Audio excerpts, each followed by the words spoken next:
Mishka Shurbali is catching up with friends who are arguably more talented than him.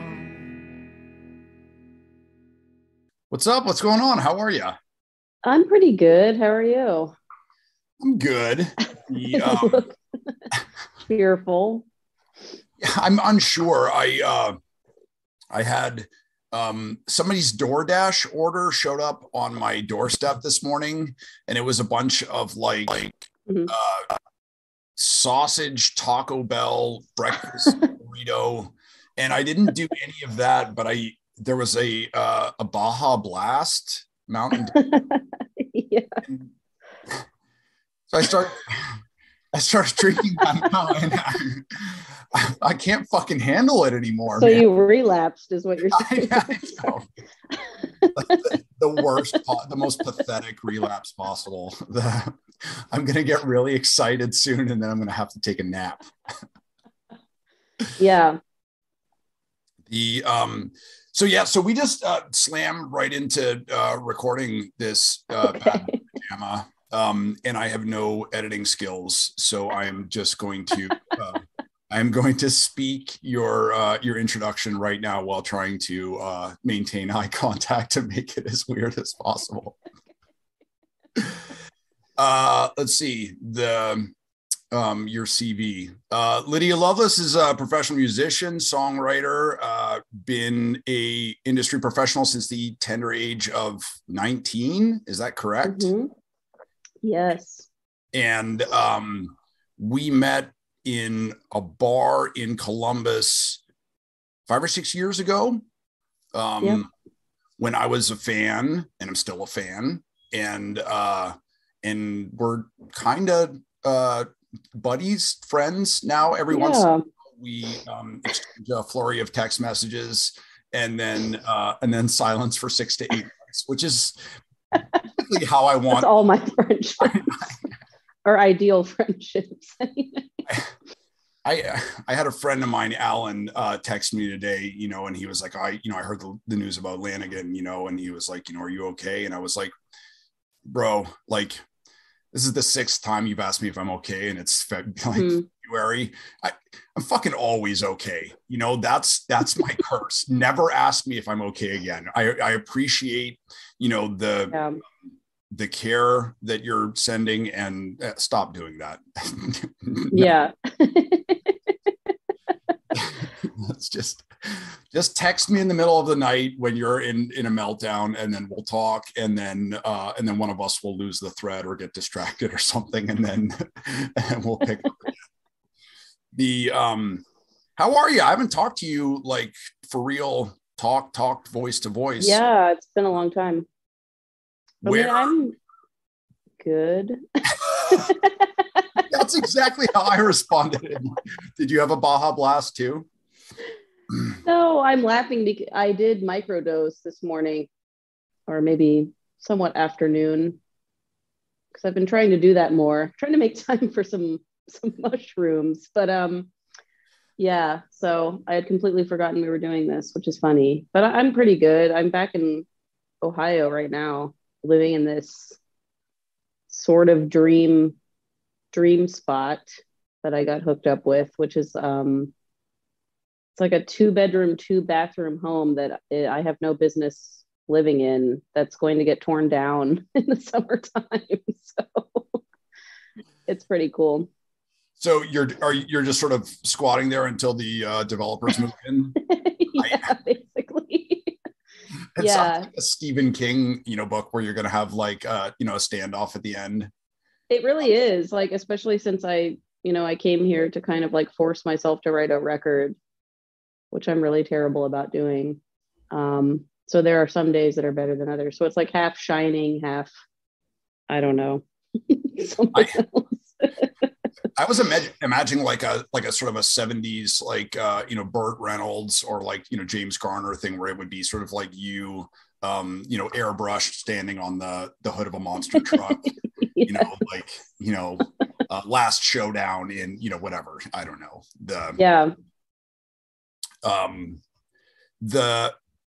I don't know, for somebody who says they have a hard time just buckling down and writing the record, you have an awful lot of records, you jerk. Yeah, that's true. I guess from the outside looking in, I have to give myself some credit, but from my perspective, like I'm a relatively slow writer. I'm kind of always being scolded for my slowness. So I think most people do a record a year that don't have anything else to do, but I've never been able to do that. Man, fuck all those motherfuckers, man. I'm on the the dog years plan of like one every 7 years. Yeah. To be fair, you also do like a million other things. So I don't know. I don't know if that's terrible either. I don't know. I guess I do other stuff. I will say this at the outset of the conversation that I've always been jealous of you. I'm jealous of you now. I was jealous of you before I met you, and it's tricky in our friendship sometimes because there are definitely times where I know that you're going through like legit hard times, and like to be an artist and to be continually forcing yourself to create means you're sort of professionally miserable and like just constantly coming up short, like I could forever disappointed in myself. Yeah, we keep moving the goalposts, that where it's like, well, I wrote a song today, but I could have written two, it wasn't very good. Yeah. Like Neil Young woke up from a fever and wrote, half of Everybody Knows This Is Nowhere. And I haven't fucking done that. But yeah, I mean, I'm envious of virtually everything. I'm envious of your voice. I'm envious of the body of work you've produced. I'm envious that you're a lot more successful than I am. Hey, you affirmed that a little too quickly. You're like, hell yeah. Well, I'm laughing because I've been thinking about that a lot. That's something I have been thinking about a lot lately. And I'm in kind of a fucked up place with all that, but I do have a lot more success than like most people will have. Like, am I the most successful person in the fucking musicians landscape? No, but I've been able to like make a career out of what I do, and I always seem to like luck out with something cool. Like, for instance, I recently wrangled like a decade overdue royalty payment out of my label, so that's what I'm fucking subsisting on right now, so I don't have to desperately go out and like literally probably suck a dick. But like sorry, maybe we should edit that out. But I mean, I almost did foot porn when I was in New York, so I just want you to know there are other options before that. I mean, I've been quite seriously considered. It sounds easier to me than doing a Patreon because my creativity is so, for some reason, guarded. But where was I getting? So when I get on, probably on the internet, and I'm like all sobbing and crying about, oh, life is hard, and then I look at myself from maybe your perspective, and I have managed to have some success, and like my life is pretty fucking charmed often. So I wasn't trying to be like, I'm way more successful than you, Mishka. I do like that response though too. That's the tricky thing though, is that so one of my favorite moments in not just American cinema, but cinema period, was an episode of the Mork and Mindy show where Mork has a sinus infection, so Mindy gives him a nasal decongestant, and then he starts shrinking. And then, she's like, why are you shrinking? Like, it's just designed to bring down the swelling inside of your nose. And he's like, well, Orchians are made of the swelling inside of our nose, so and it's a cliffhanger episode, where Mork disappears at the end. And I never saw the other episode. So in my mind, that is when Robin Williams died, is like, maybe 1982. I went through a big ketamine phase this summer, which I don't know. You don't hear that every day. Yeah. But one of the notes that I wrote down, that I sort of reread the next morning was, if I forgive you, will I disappear? And, Wow. I think that's one of the things that we struggle with as artists is I think we do understand that happiness or contentment or fulfillment or something like that, that it does come, it's internal, internal validation, because obviously all the external validation that we get, we're like, well, that doesn't mean anything, or that was a technicality or whatever. Mm-hmm. It never, so it has to come from inside. But then what happens if it does? I feel like if I got lastingly happy, I would just stop making shit. Mm-hmm. Well, the odds are very slim. I was going to say, are you concerned that you're going to get happy and stop writing? God, no. I was just writing about this morning, how I cannot remember a time where I was not just like flogging myself mentally. Like even as a child, I was just like so depressed and anxious at all times.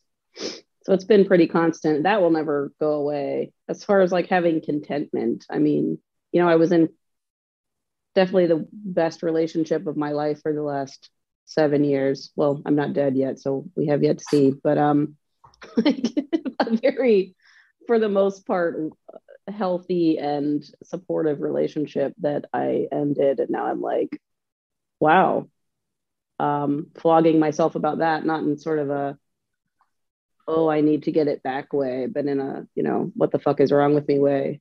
Do I have the capability to be happy, period? I guess is where the journey I am on right now. I went through something like that a couple years ago, where I ended a relationship with a woman who I was totally in love with, but I just, our life together had been predicated on me giving up the road. And then when I, moved to Atlanta to be with her and did everything I could to try and give up the road, I found that I couldn't. And, and that was, and we tried and tried and tried, and then it just wasn't happening. And then finally I said, this next tour that I'm going on, like, I'm not coming back. And, and that was incredibly hard for me to, like, I wish I had just gotten dumped, because I was the one who ended the relationship because of like a certain sort of sense of powerlessness, the call of the road or something. And I broke her fucking heart, I really destroyed her. And because of that, I wouldn't allow myself to feel bad, to feel sadness, to feel regret, to feel mourning, to feel loss.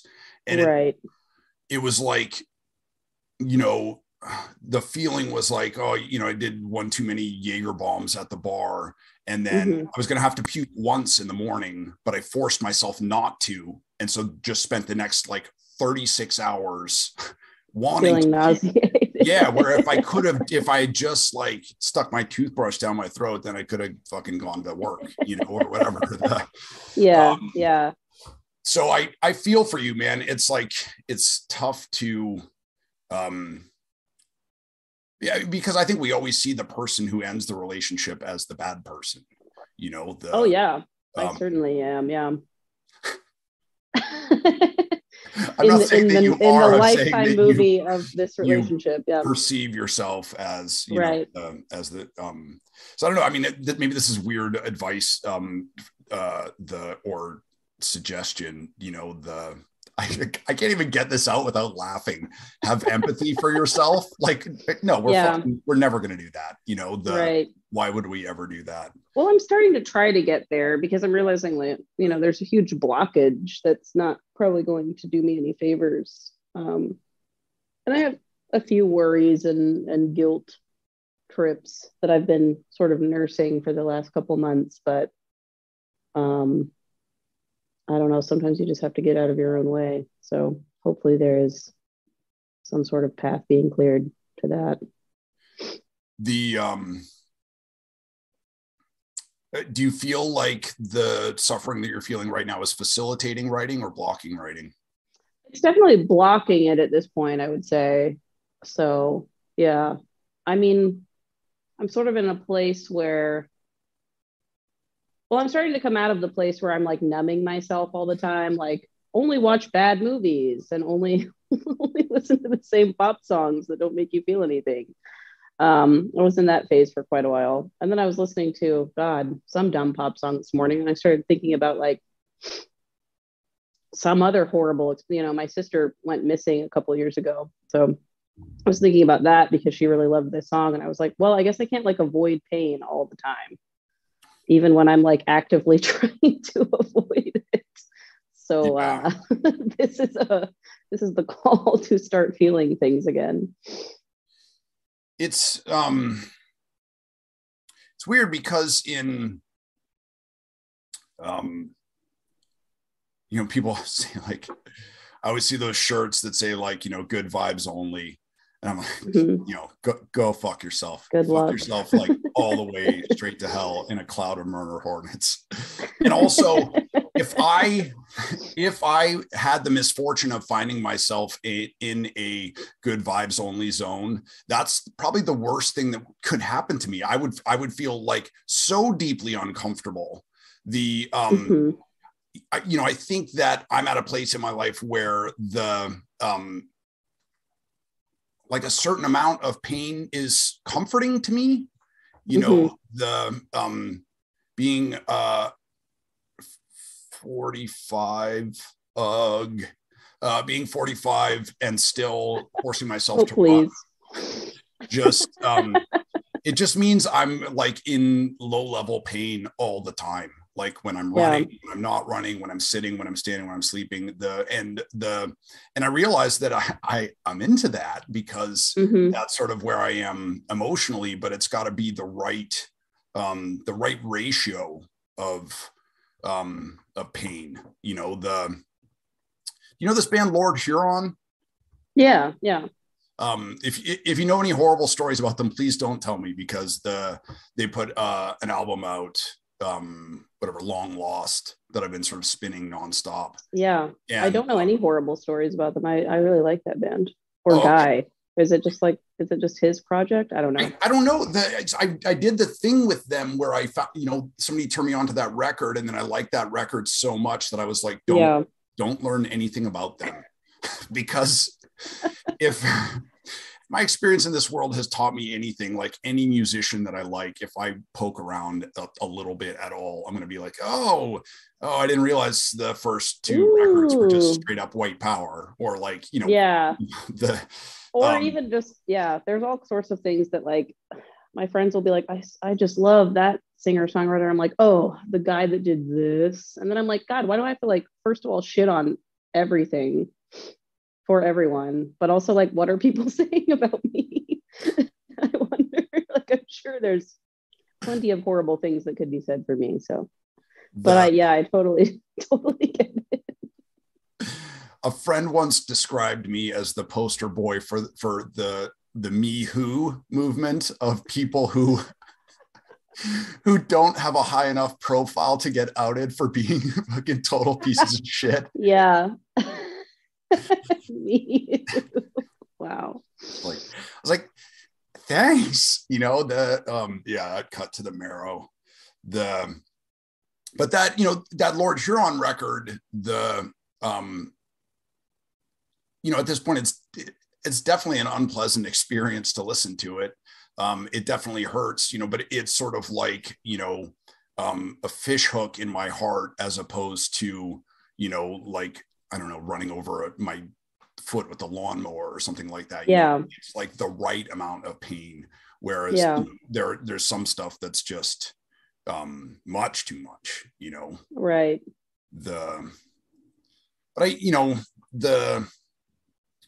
I feel for you so much when you're, when you say things like obstacles and blocked and stuff like that, because I think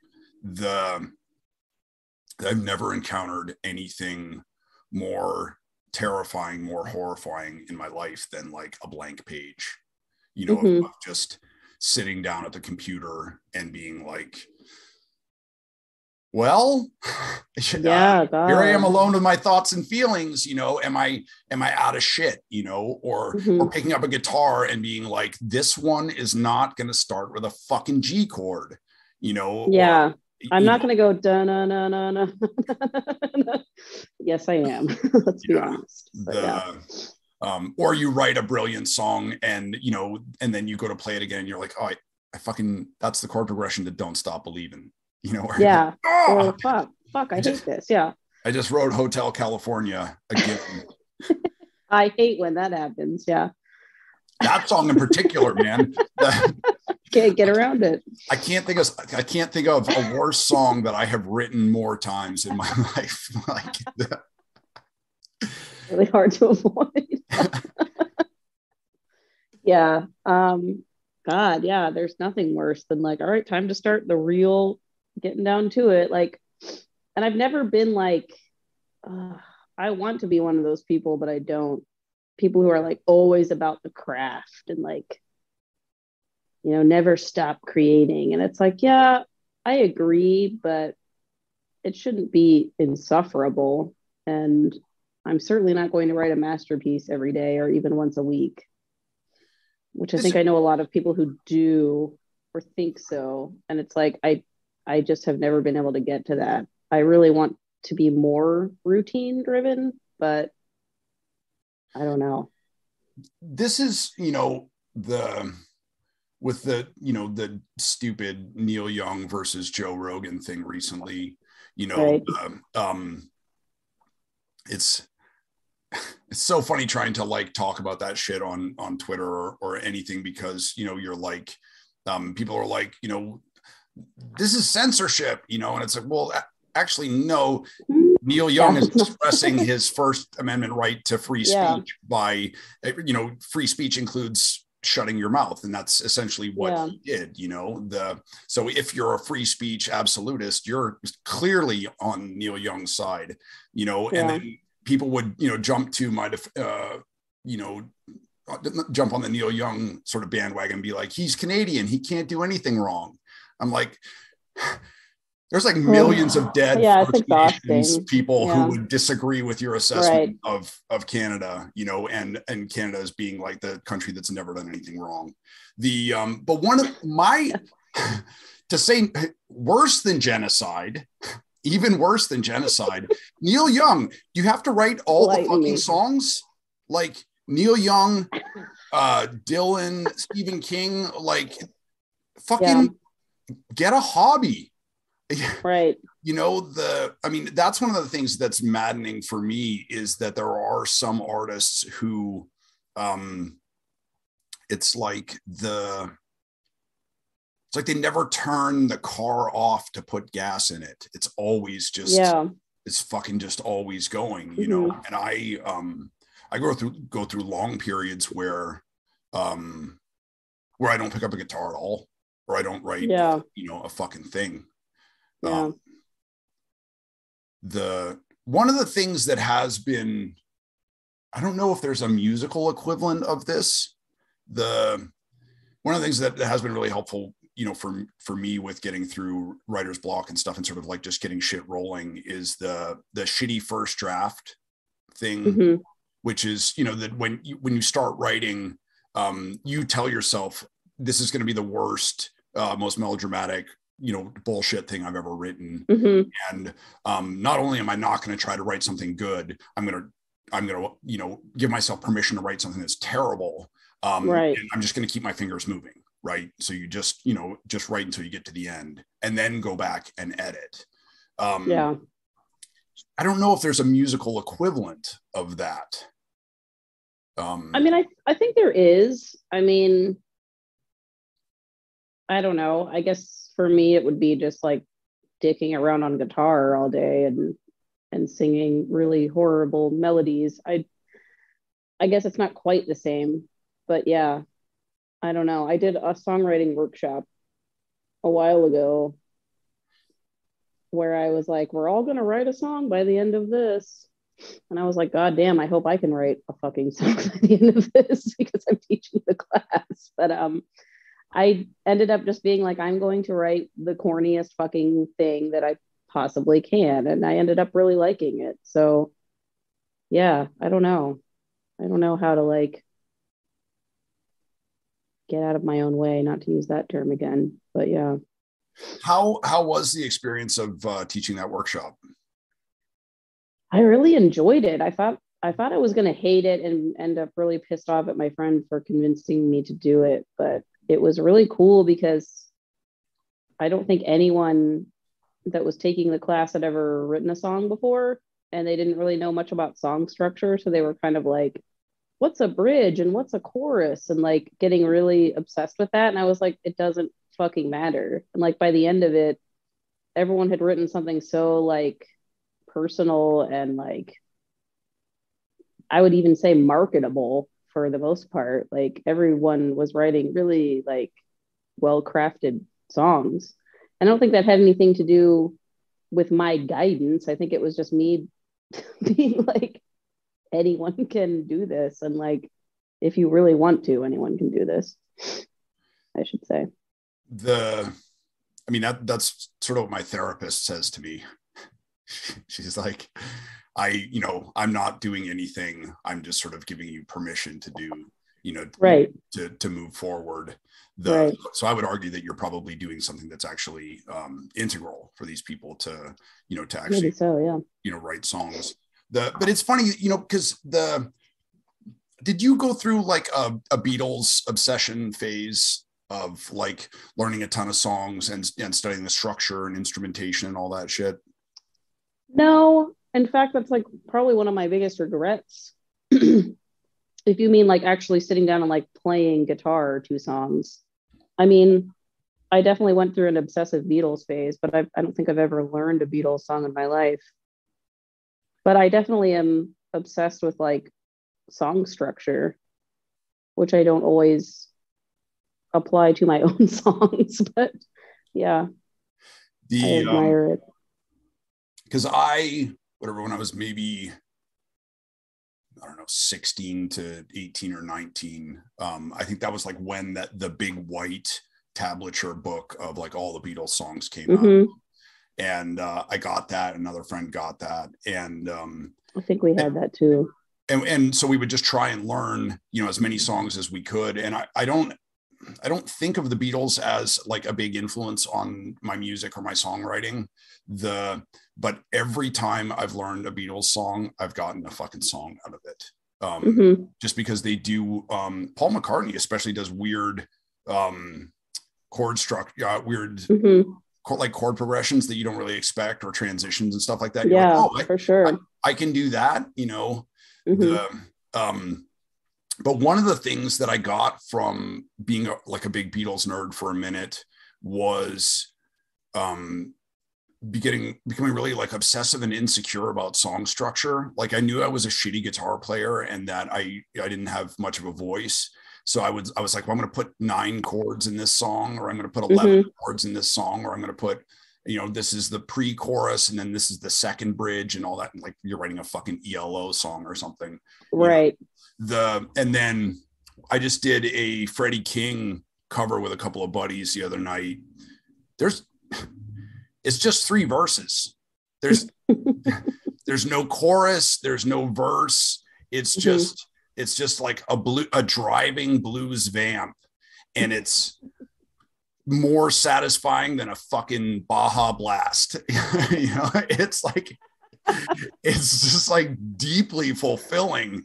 Yeah. And to learn that song and be like, oh man, I could just write songs like this. Or, the Sam Coombs from Quasi. Did you ever get into that band? I don't know that band. I'll send you a link to one of the records. I think it's just called Featuring Birds or something like that. But he plays sort of like distorted Wurlitzer and shit like that. And Janet Weiss plays drums.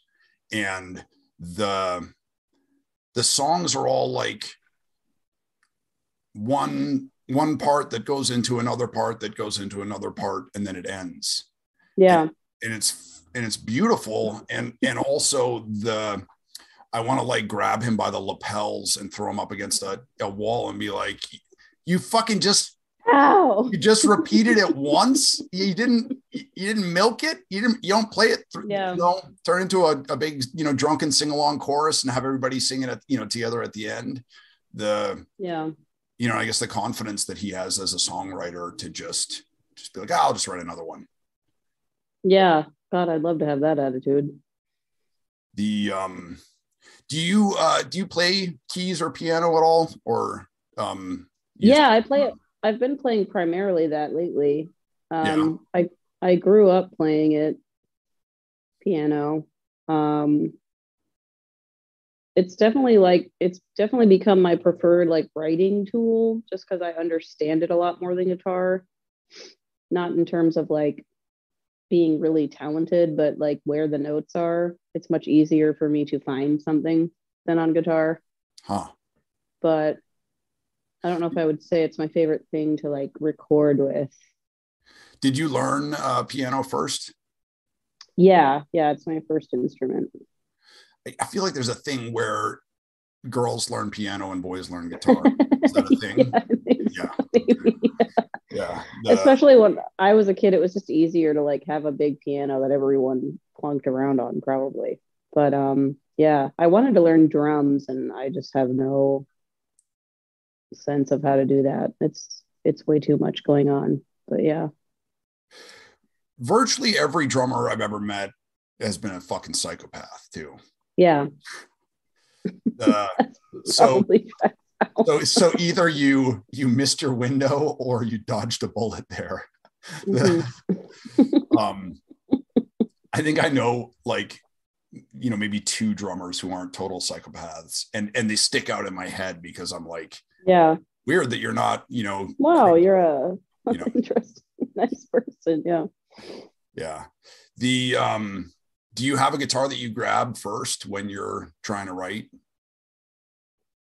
Not really. I mean, I have like 4 guitars right now. And I've definitely been grabbing the prettiest one. My ex got me this like Miami blue Fender Telecaster that I've been pretty obsessed with lately. So mostly that one right now.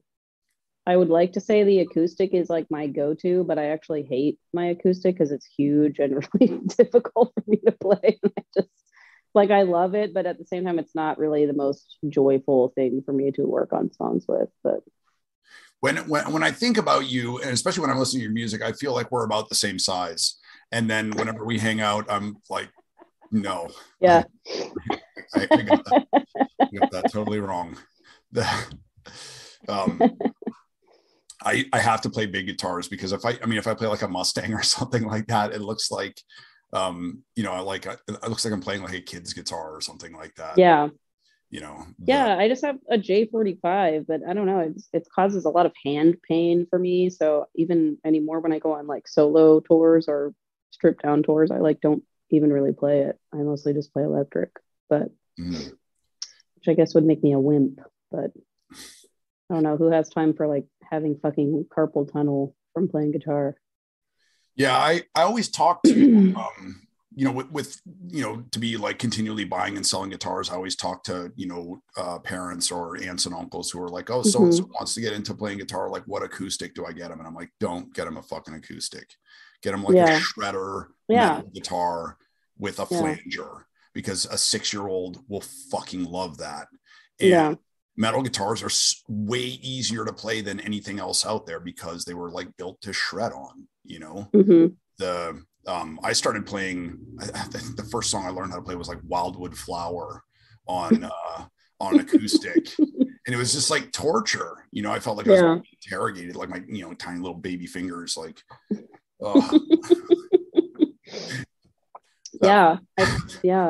there's definitely been some just like monstrous acoustic guitars in my life. And I'm like, I don't like this, but a lot of the smaller ones don't have pickups, so they're kind of useless, but I don't know. Do you have any thoughts or feelings about Annie from St. Vincent, you know, making her own guitar built for tiny little lady hands? I don't think I knew about that. It's funny because did you see that thing that was going around like a couple years ago about they had the Bic pen that was like, delicate, for a woman's touch or whatever. And then people just roasted them mercilessly in the comments. Right.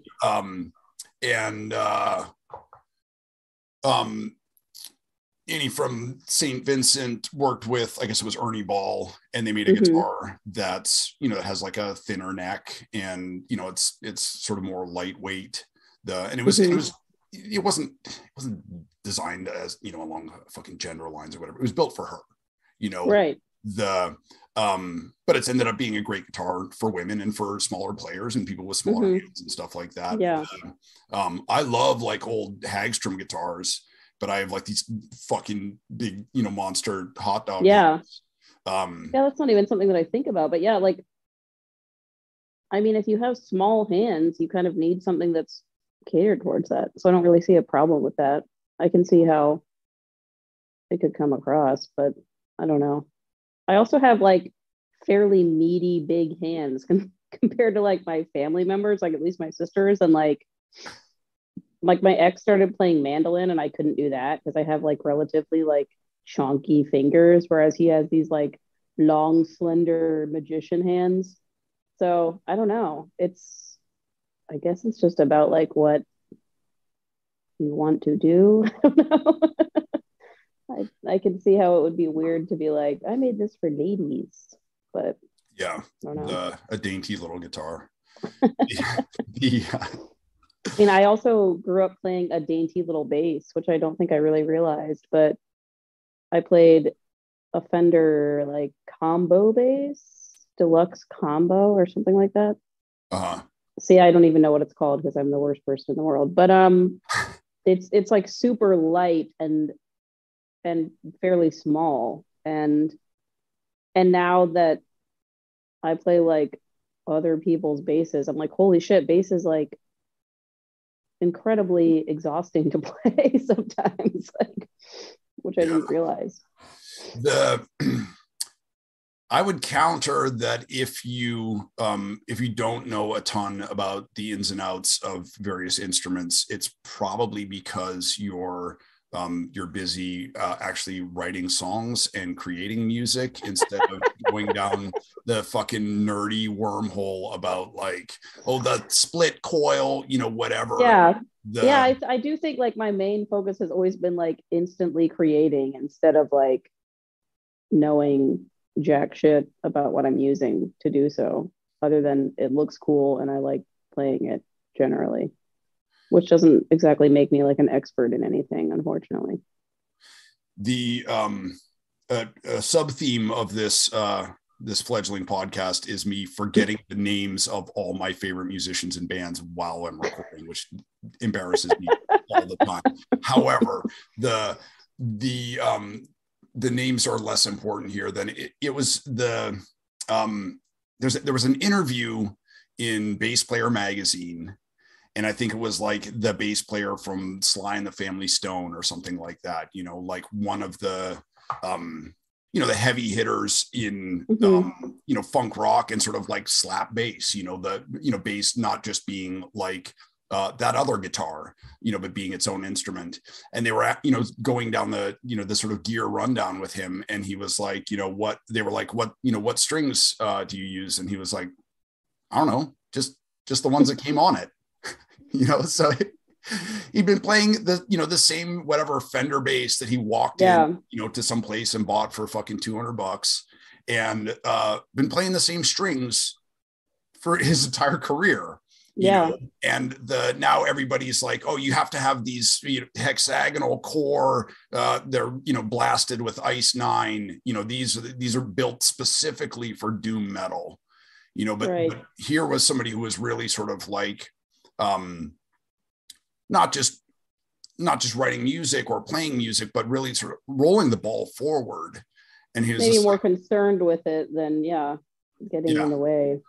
And there was, a guy too who I can't remember who said this to me. And I was like, oh, I'm like building my pedal board, and he was like, oh, you're a gig avoider, and I was like, Oh, fuck you. That's totally true. I'm doing all this shit and like researching the different gauges of the wires connecting the pedals.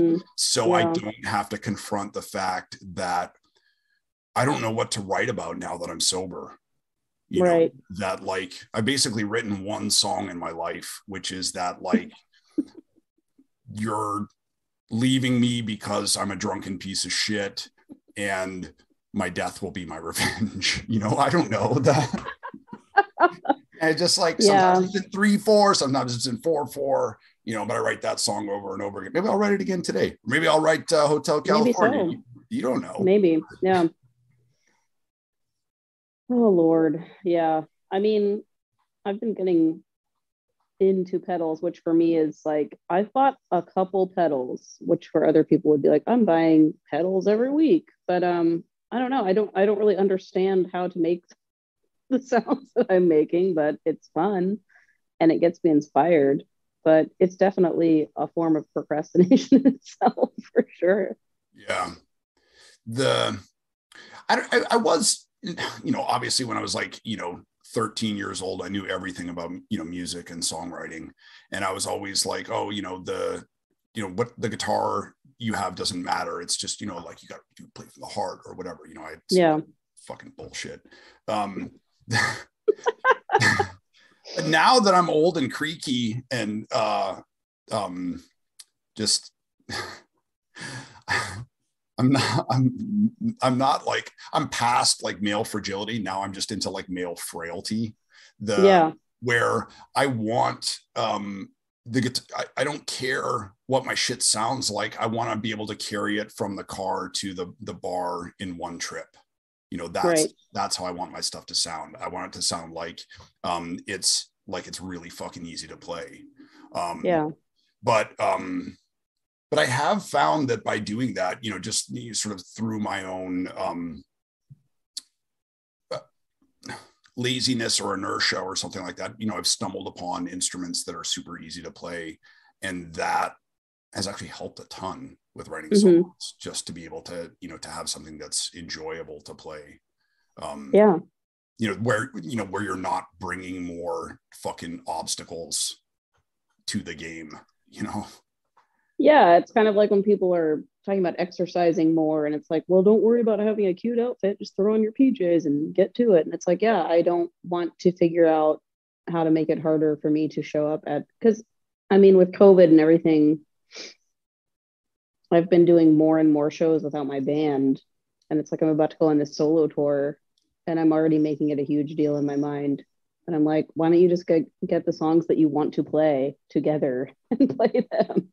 Instead of trying to figure out how to make it crazy and have like a cymbal tied to a dildo, tied to a rowboat that's motorized. Yeah, I just want to play a few songs that I really enjoy and get it done instead of like overcomplicating it in my mind. I'm actually really glad that you said that, though, because I think so many of us are sort of reemerging from lockdown, from COVID, putting all this pressure on ourselves that we need to present.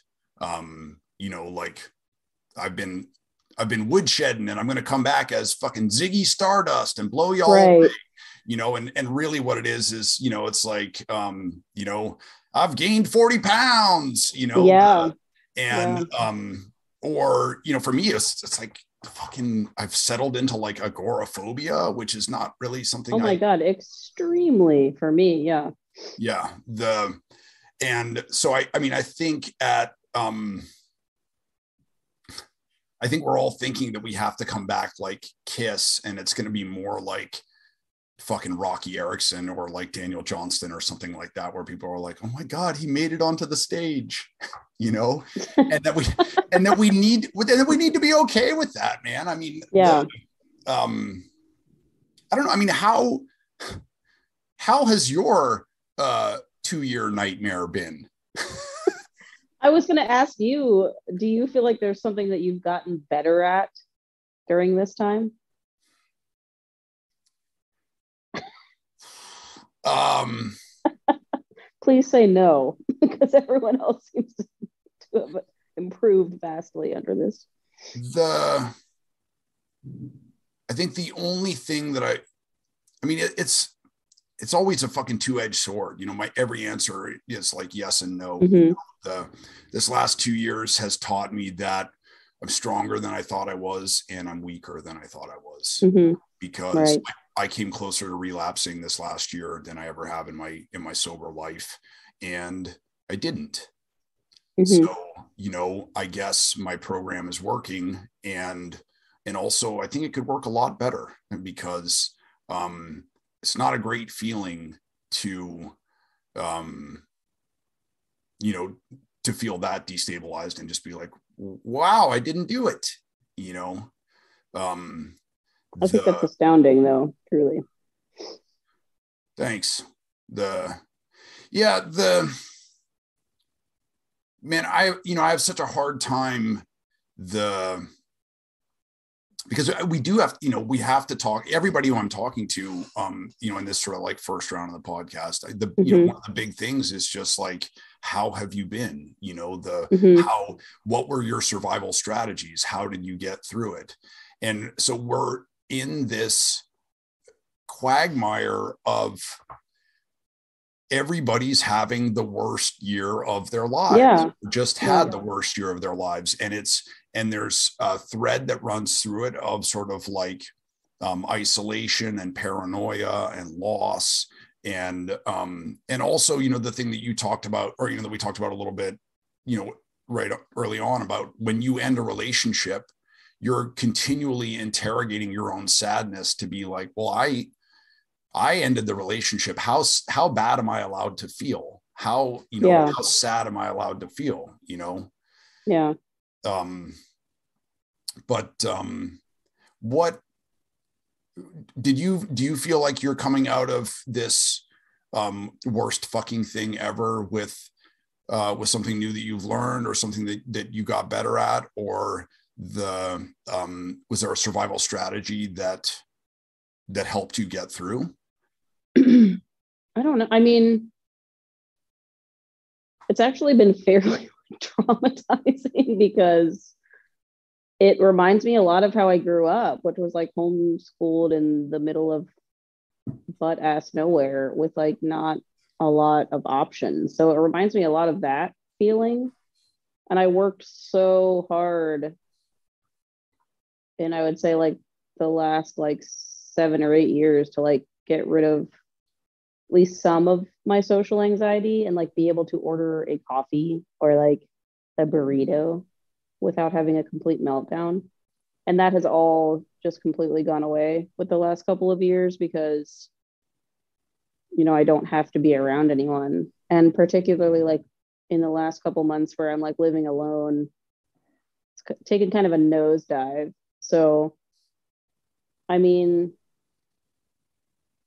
I don't know if I have specific strategies, because I'm just, as a person, kind of all over the place, but there have been times when I've gone on streaks of doing really well, which I've been surprised by. I mean, I think, you know, I've always struggled with addiction, and I've gone a month or so here and there without drinking, which has been, for me, really great, especially, you know, when you can just be at home and not have to like worry about the social aspects of why you're even drinking, which is the most insidious part. So I don't know. Now I feel like I'm just rambling, but one of the working titles for my memoir was The True Cost of Free Drinks.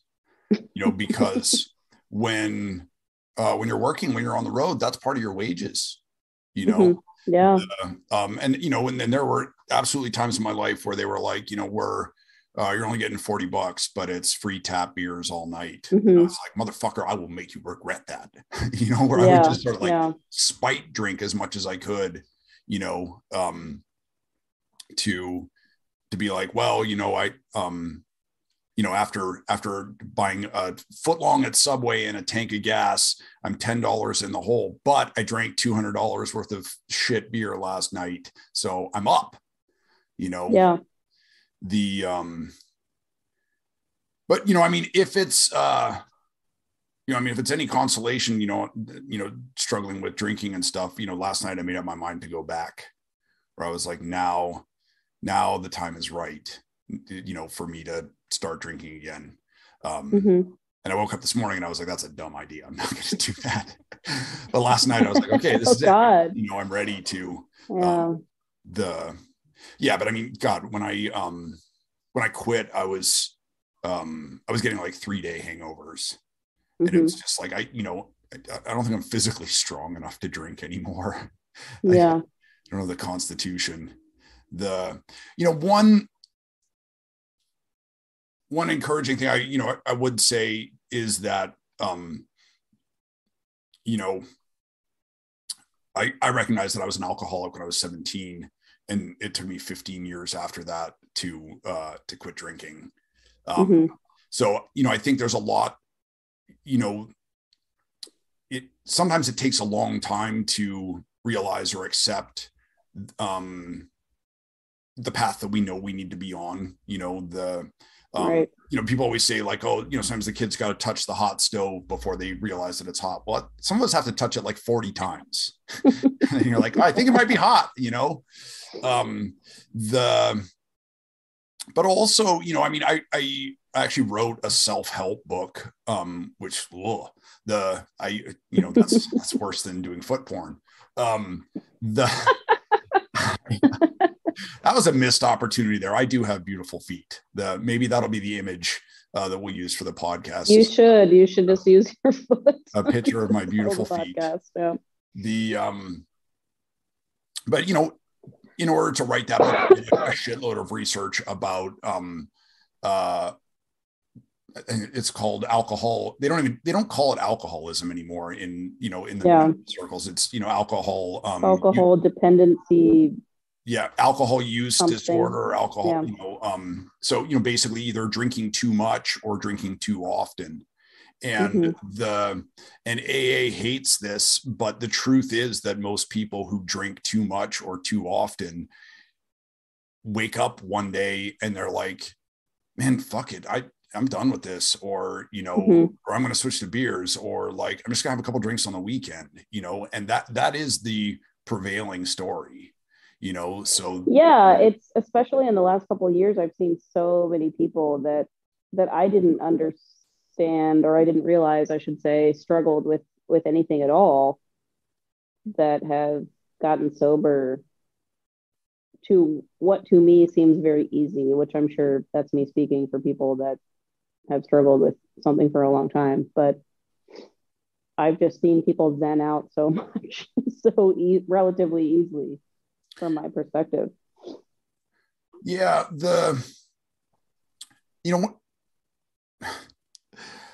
my life got really fucking bad before I quit, but I was excited to endure the worsening horrors of my own alcoholism rather than go to a fucking church basement and like have fucking old timers tell me I needed to get Jesus, and I just imagined, sober life to be a fucking horror show. And and I was wrong, and I, which is not to like proselytize or anything. This is just to expose one more way in which I got it wrong. But a staple, I don't know why we're always talking about Stephen King today, but fuck it, we're going to talk about Stephen King. A staple of every Stephen King book, or actually virtually any horror movie, is the dog snarling or the cat hissing at the closed closet door. And that's always more terrifying to us, more horrifying for us than fucking Godzilla emerging from the icy depths, or whatever the monster is. And it taps into that primal fear of the unknown, of like why we're afraid of caves and like the ocean and shit like that, Right. And for me, it was the unknown of, what my life would look like after I got sober. you know, and had I known that, I mean, there's a lot of shit that I still do where I like, when I'm like, ooh, I get some new running shoes, you know, where I'm like, oh, you fucking dork. Like, you're such a loser, you know. I have a drawer in my dresser now that's dedicated to just like running clothes and shit like that. Mm-hmm. You know, and it was even, I mean, this is like, you know, last night I decided I'm definitely drinking again. But also I was looking at some of those like really obnoxious running shoes because a friend of mine who actually used to play bass for Public Image Limited told me that brightly colored shoes actually make you run faster. And I was like, you're fucking bullshitting me. And he was like, nah, man. Cause like you get shoes that are super obnoxious, like, you know, electric blue and hot pink and fucking, you know, the road cone orange and stuff like that. You can't jog in those. Mm-hmm. Like you better be fucking tearing it up out there, you know, if you have shoes that are that obnoxious. That seems true. And I was like, that's so idiotic and also correct. But yeah, you know, I don't know. I definitely have a big grudge against sober life, especially after the last couple of years. But it's way less bad than I thought it was going to be. God, I think it looks so awesome. Yeah, really? Yeah, like everyone is so much happier and like more attractive on that side.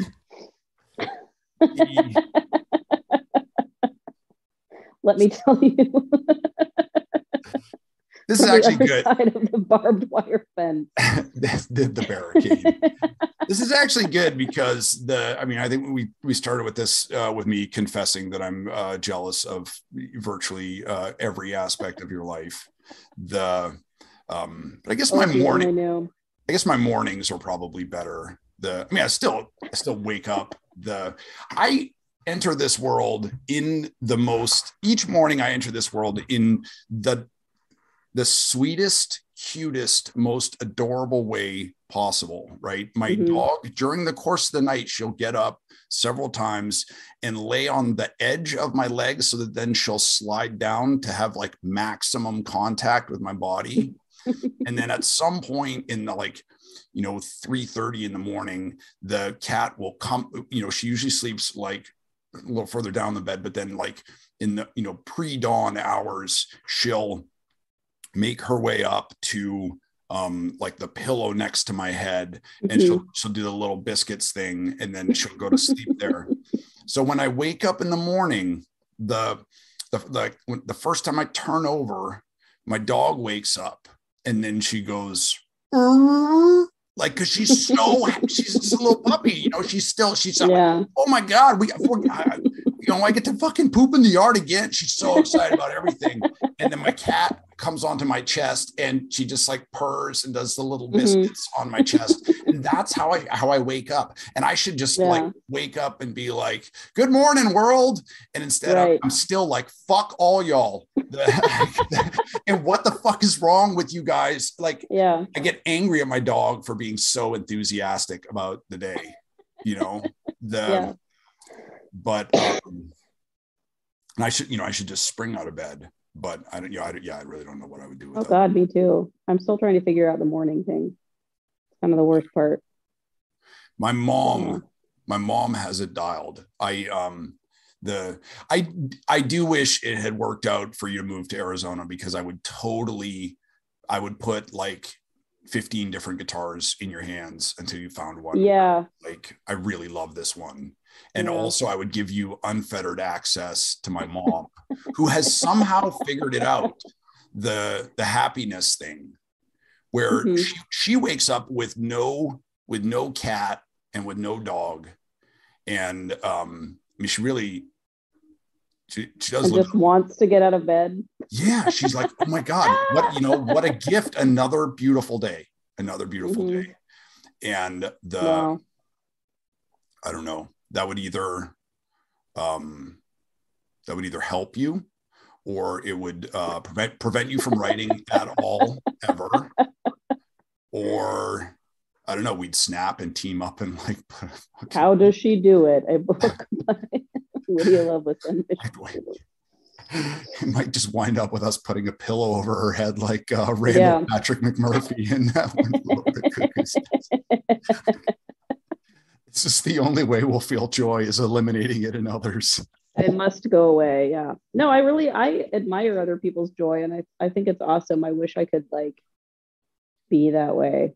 The only time I hate it is when people are like, just do this and you'll be happy. And it's like, no, that's probably not going to happen for me, but I'm really glad. Like, I really am happy for you. I just don't like it when people try to like insist that I could feel the exact same way if only I did this. But other than that, it's pretty great. And that's the end. I'm logging off. Some of these things that we just need to fucking muck through it on our own. You know, a friend of mine, you know, was sort of starting to tour, and I love him, and I've suffered a lot on the road. So I was trying to tell him everything I could think of, do this, don't do that, do this, don't do that. And I was like tour-splaining the whole fucking experience for him. When he's whatever in his 30s, and nobody wants somebody, man or woman, whether a friend or a stranger, to be like, well, let me tell you how it's really done. We want to just go out there totally like hard-headed and be like, I know others have failed before, but fucking stand back. I got this, and we just got to go out and like fall on our faces and make our own mistakes. And then, and then sometimes you just got to like fucking figure the shit out on your own. Yeah. And that sucks. I wish there was just fucking terrible, but I wish there was like a red box thing of like, human knowledge, where you could just go, everybody sort of puts the thing in there that they learned. And it was like, oh, here's the volume on, or maybe like the Matrix, you upload the thing of, here's how I defeat my anxiety. And you just put the cartridge in like old Nintendo. You have to blow in the cartridge, put it in, and then your anxiety's gone. But one of the criticisms I've gotten from people who are sober, who have gone through 12 steps, is they're like, oh, so much of your program is the same as AA or stuff that I've heard in the rooms. And I'm like, maybe, but it means something to me because I discovered it instead of having somebody lecture me about it. It's right. I came up with. Yeah. I don't know. What an odd thing to feel that you need to tell someone. But oh yeah. Oh God, the internet is wonderful for that. Yeah, the stuff people say to you is like so fucking insane, because I get a lot of weird shit said to me, but sometimes I read the shit that people say to you and I'm like, wow, I have it easy. Yeah. Thank you. I feel the same way about the shit that people say to you. And you know what's worse? I'm a little bit older than you, and I'm a dude, and the worst shit in the world is people who are a little bit older than you being like, well, I don't know if you remember the 2000s, you're too young to remember this show. Thank you for not doing that with Mork and Mindy, by the way. Like, God damn it. Please don't say it. If you even know what that is. I see people doing it to you, and then I have to stop myself. My hands were like shaking to not explain what fucking Mork and Mindy was to you. I was like, don't do it, man. Don't do it. Just don't do it. She's your fucking friend. Don't do this to her. But the impulse in me was so strong.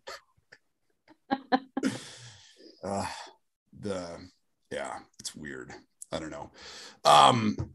We'll wrap it up. What's the rest of the year look like for you? Is that a terrible question? Lydia, I know In you're a on a tiny way. little bit of mushrooms. What are you going to do with the rest of your life? What Oh God, what does this all mean? so much. I mean, basically, I'm going on tour with the Drive-By Truckers in April for like a month, so that'll be good for me. Is that with the band? Solo. It'll be solo for me. Solo. Is Todd still playing guitar for you? Okay. Yeah, for sure. Todd's a great fucking guitar player. Yeah, he's awesome. Yeah. We actually just had like a really great day last weekend or the weekend before, I can't remember, where we all went into the studio that I've been leeching off of and did a bunch of demos. So that's going well. You know, I'm about halfway done with the record. I'm hoping to get it done by the fall and move on with my fucking life. My house is going to get torn down. So that's where I'm at right now. And then I'll move somewhere else. We'll see.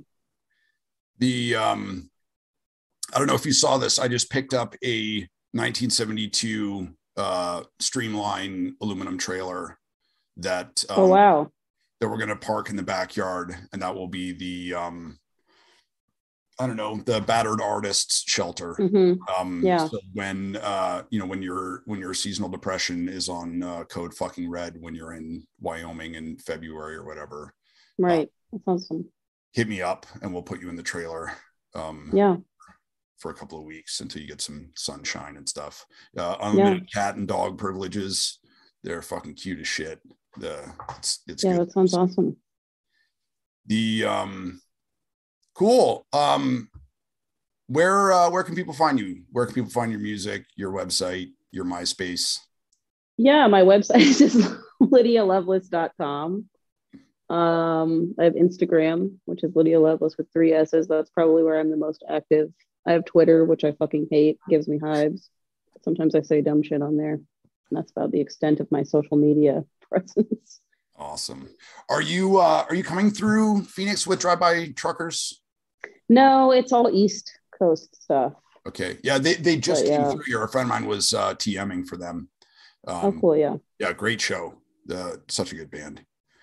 I mentioned Patterson Hood, I think, on the first podcast, and I couldn't remember Drive-By Truckers as his band. That's where I'm at. That's the ketamine hangover. I just wiped this massive chunk of my brain out. Well, Lydia, thanks so much for doing this.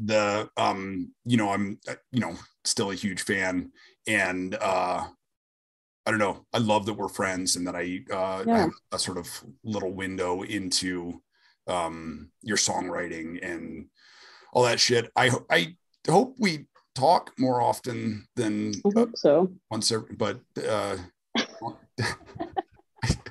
don't know that either one of us are ever going to do that.